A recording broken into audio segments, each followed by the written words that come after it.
Good evening mga kapuso!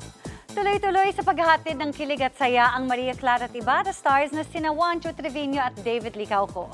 Proud to be kapuso pa rin kasi ang dalawang kapuso heartthrob na muling nag-renew ng contract with Sparkle. Makichika kay Nelson Canlas.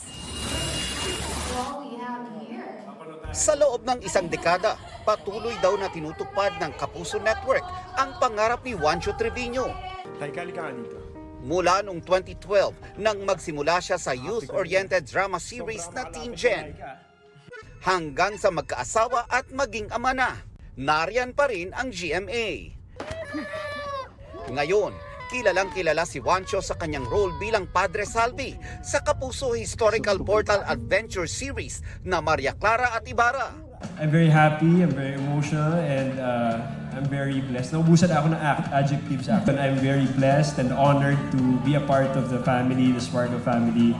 Baguhan pa raw kung may tuturing si Kapuso Chinito heartthrob David Licauco pagdating sa show business.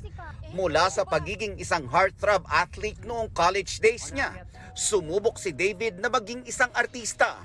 Nagpapasalamat daw ang Kapuso Hunk dahil nagtiwala ang GMA sa kanyang kakayahan.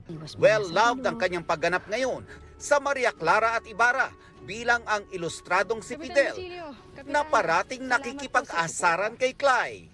Sobrang salamat sa GMA na until now, 5 years after, meron pa rin silang tiwala sa akin. Kaya yun, nakakatawa lang and yun, gagalingan ko pa. Nelson Canlas, updated sa Showbiz Happenings.